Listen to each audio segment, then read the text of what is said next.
We often give our political leaders a hard time for being a group of cloistered, out-of-touch elites, disconnected from the real-world experiences of everyday Americans, having neither the knowledge nor the experience to understand what's involved in running a business or making a payroll or having a real job, even. But you know who's had just about enough of that kind of talk?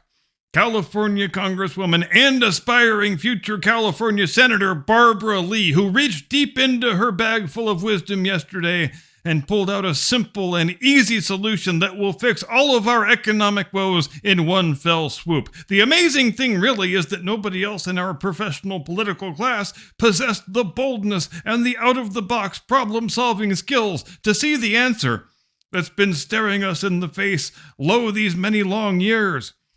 And how does Barbara Lee propose we fix everything? By raising the minimum wage to $50 an hour. And I want you to just take a moment here to consider just how close we are to living in the movie Idiocracy.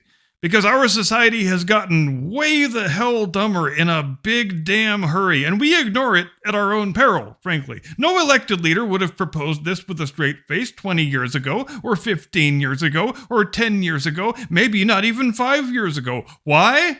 Because she said a self-evidently stupid thing that warrants no serious rebuttal from anyone. It brooks no reaction except laughter and mockery and disbelief that someone could say something so idiotic and actually not be joking. It's the kind of statement that is so impossibly dumb, saying it out loud into a live microphone should end instantly the political career of the idiot whose face hole it came out of. And what do we get instead? On Fox News, we get all three of their primetime hosts bringing on California restaurant owners for interviews to explain why a $50 minimum wage is an unworkable proposal. I know I've been saying this for 406 episodes of this program now, but here it comes again. The absolute worst thing you can do intellectually, as a normal, reasonably smart, reasonably astute person, is to dignify dumb people and stupid ideas with serious rebuttal they do not warrant. Because you either have to be a hopeless bumpkin who can't tell his ass from a hole in the ground, or an elected Democrat, possibly both, if you need more than 2.8 seconds of mental exertion to figure out why a $50 minimum wage is a terrible idea that would crash the whole national economy within a matter of hours. I know they keep telling us math is racist, but come on, man, is it that racist? $50 an hour, it'll be great. Every full-time job will pay a minimum of $104,000 a year. Honey, I always told you I would make a six-figure income one day, and Barbara Lee is fixing to make it rain, baby girl. And I have no doubt she's going to win this Senate seat because we have this weird apartheid rule in California now where all of our senators have to be black women. You had Kamala Harris, and now you got this crazy abortion lady that Newsom appointed a while back. I don't remember her name, and I don't care enough to look it up. And now you're going to get Barbara Lee, because obviously diversity and representation demand that a certain statewide office should only be available to 3% of the population. I don't know about you, but the inclusivity of it all, it really makes my heart smile. And also, let's save a thought for Barbara Lee tonight, since she's probably going to have to take on a second job to be able to afford paying her illegal alien domestic servants $100,000 a year each, because, ay caramba!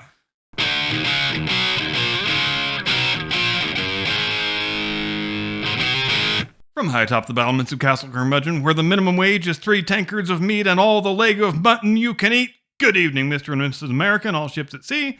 Welcome to the program. I am your eponymous host and humble servant. And you know who the most fascinating historical figures are sometimes, to me at least? The ones who died, having little reason to think history would view them as great men.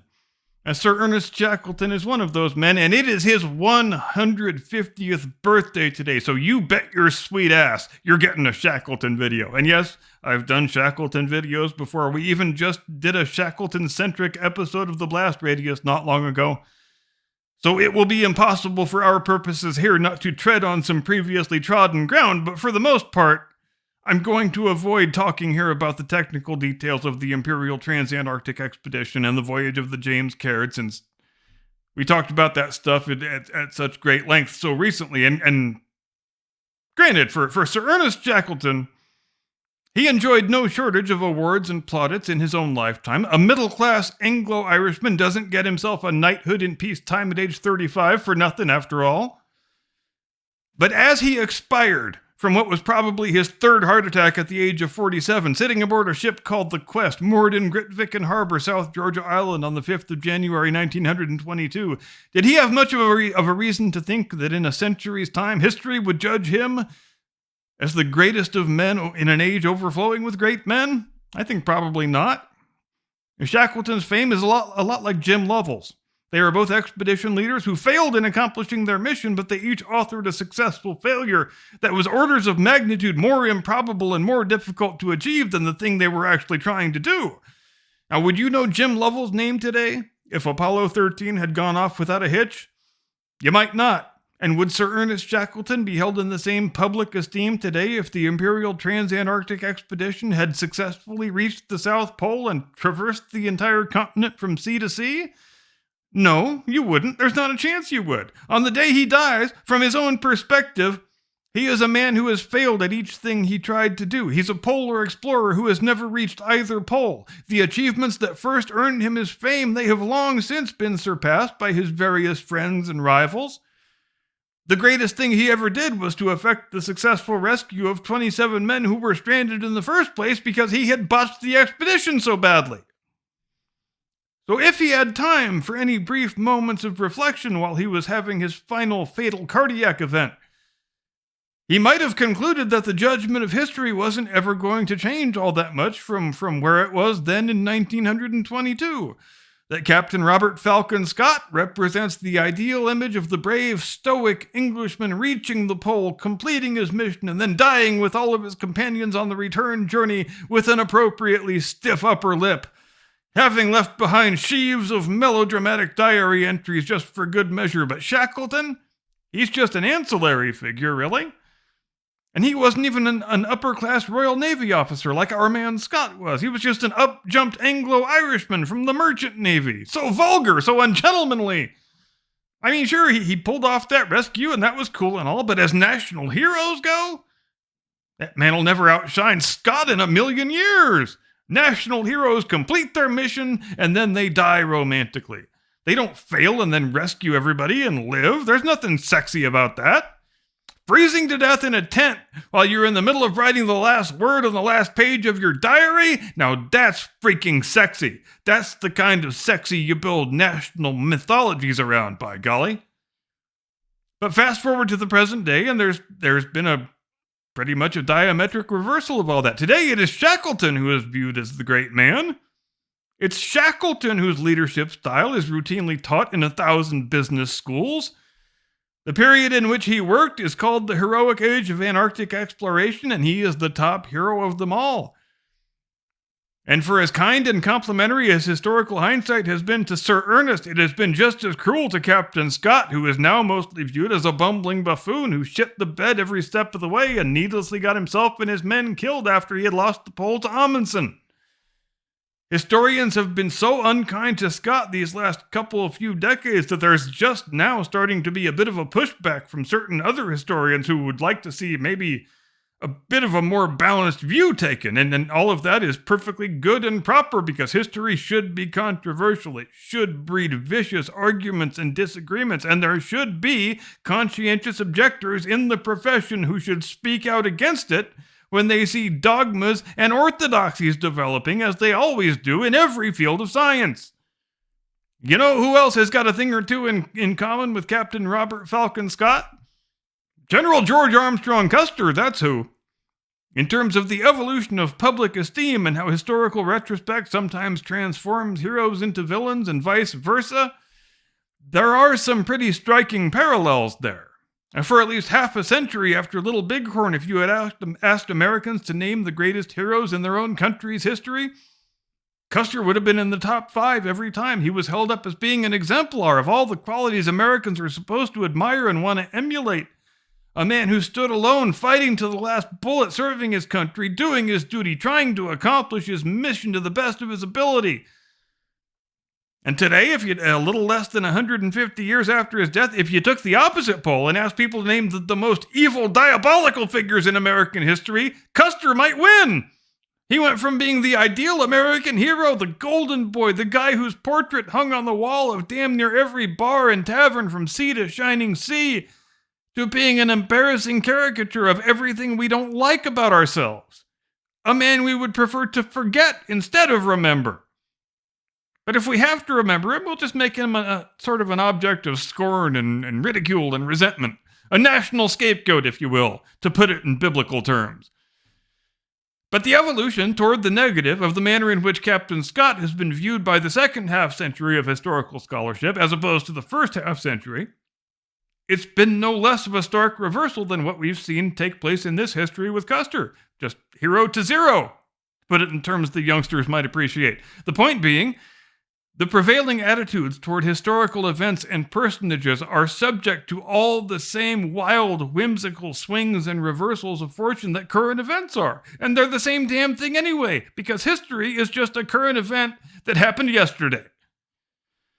But for the first 35 or 40 years after all of the main figures from the heroic age of Antarctic exploration had perished, and Shackleton is the only one who wound up with a proper gravesite even, for whatever that's worth, it seemed like the judgment of history was going to be set in stone, that Scott is the venerated, martyred hero of the nation, the one we raise monuments to and sing songs about, and Shackleton is more of a minor figure who failed at everything he set out to do, but he does have that little interesting story about the rescue and the survival for whatever it's worth, which ain't much, by the way. We don't build monuments in cathedrals for guys who bring all their men back alive. We build monuments and cathedrals for guys who die in a properly British fashion.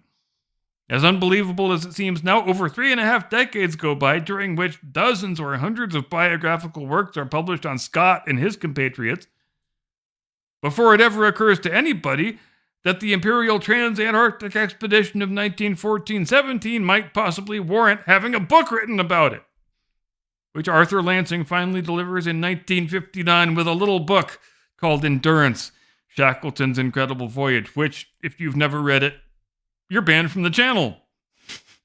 Frankly, if you're stranding me on a desert island for all time and eternity and I only get to bring one book with me, I'm going to have a hell of a hard time not picking that book. And that's with all due respect to Going Rogue by Sarah Palin. It's a tough call, don't get me wrong. The Endurance book, it isn't just important because it changed the historical conversation, though it did, or because it was written while there were still survivors of the expedition who were alive and able to share their direct recollections, though it was. The book is important because it changed the way that history books are written. Nobody had ever done narrative history as human drama before. Hell, nobody had ever really thought to write history books for the same audience that normally reads novels. Today, you sit down and read Endurance, and there's nothing particularly noteworthy about the style of the prose because that's been the standard way of writing narrative history for the last 60 or 65 years since this book came out. And that's the book that made it happen.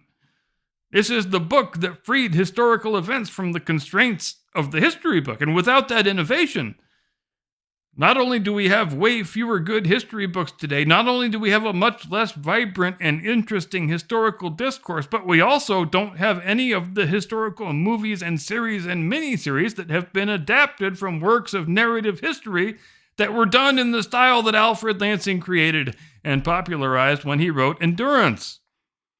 On the episode of The Blast Radius, when we were talking about all things Shackleton, I recall I stated my belief that some spark went out of the human spirit when they closed the book on the heroic age of Antarctic exploration. Now, why were men like Scott and Shackleton great men?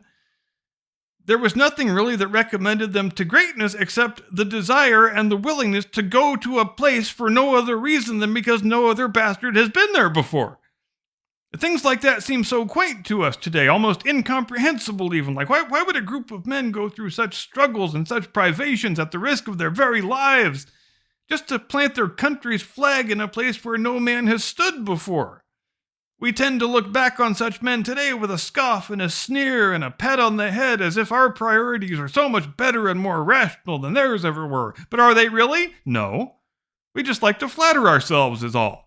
Captain Scott and his two companions are still sitting there frozen in their tent in the middle of a damn glacier right now because all they wanted out of life was to say that Englishmen made it to the South Pole before fucking Norwegians did. Are they the greatest heroes in the history of the nation? Probably not. But are they blundering fools to be pitied and scoffed at? Hell no. A man pushing himself to the absolute limits of human endurance at the risk of his life to accomplish a thing no one else has done before? When none among us is willing to make such attempts any longer, when we venerate safety and security and comfort and sloth over irrational feats of daring, you bet your ass we have lost something, and we lose it at our own peril because good luck getting it back. And to Sir Ernest Shackleton, here is wishing him a delightful and edifying 150th birthday. If there is an afterlife, I look forward to having dinner with him and Custer and Jim Lovell one day. And while I'm thinking of it, glad I didn't forget, the Shackleton miniseries from 2002 with Kenneth Branagh, one of the best TV miniseries ever made in the opinion of this reporter. It popped up on YouTube just recently, so go watch it if you've never seen it. You'll be glad you did. Thanks very much indeed for watching. See you Sunday, Blast Radius, 8 Eastern, 5 Pacific. Until then, have a great day and a pleasant tomorrow. Do not comply. Get off my lawn.